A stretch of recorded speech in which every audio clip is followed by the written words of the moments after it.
There's a war on drugs raging on the streets of Rockbridge County, but with a twist.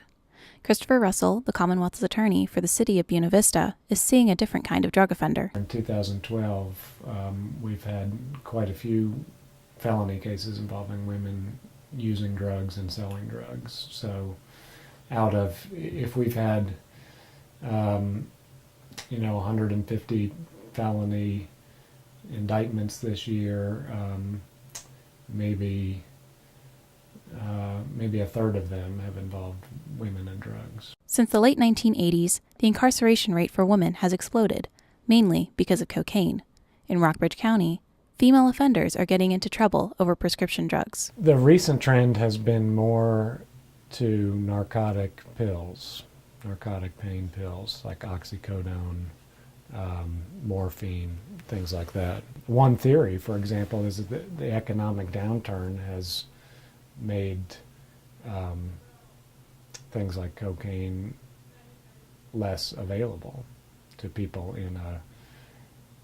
in a depressed economy, and Buena Vista is a fairly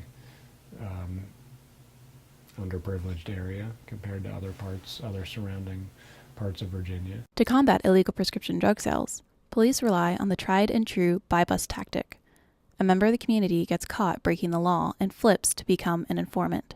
In exchange for leniency, the informant reaches out to a suspected drug dealer who sells drugs to him or her. The cops capture the sale on audio or video, and an arrest is made. The tactic's purpose is to find the biggest drug dealers, but that's not always the case. Unfortunately, that doesn't always have an effect on a different circle of people that buy and sell to each other. So it is a bit of a cyclical thing, and I know that in some of these cases we have successfully removed some drug dealers from the community, but I'm not that naive to think that that has completely wiped out the illegal trade in drugs that goes on around here. Local defense attorney David Natkin is concerned about the police tactics. It's an ugly business on every side. Once you get into that's the drug trade in every way. I guess it's ugly from the supply side, the purchaser side, and that then people get themselves in trouble and end up acting as informants. It's just a sad, ugly business. In Natkin's 30 years as an attorney in Lexington, he's seen it all. Methamphetamines really hit this area hard on it, and that has been a real devastating situation here. It seems it's a tough habit to kick, and it has just truly devastating effects on the individuals physically, and obviously impacts on their families as well. Natkin says many women make bad choices in men. Sometimes you see situations where husbands or boyfriends have gotten the women involved in it. You're always concerned when if you have drug crimes tend to be younger women, obviously, and frequently they have children involved on it. Natkin says he evaluates the strengths and weaknesses of the evidence against his clients. Then, he says, he tries to find a way to strike a deal with Russell. The prosecutor always tells you that, and particularly in drug cases, that there's a deterrent effect.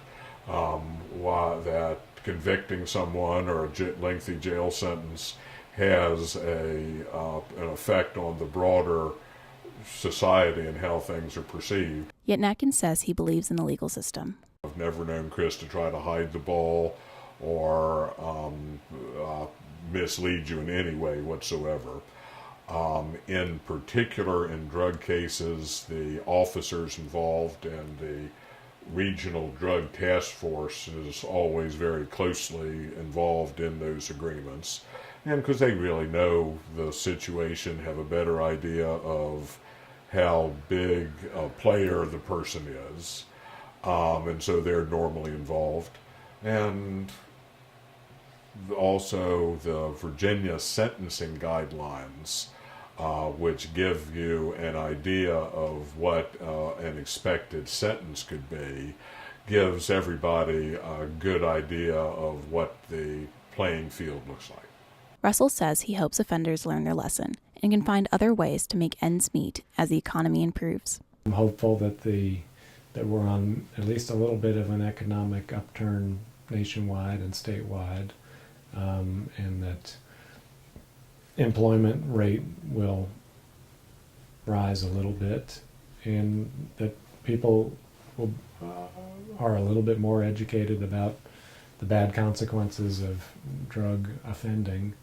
So I don't know. I mean, don't hold me to it, but I'm hopeful, and I predict that the overall rate of drug crimes will fall a little bit in the next year or two.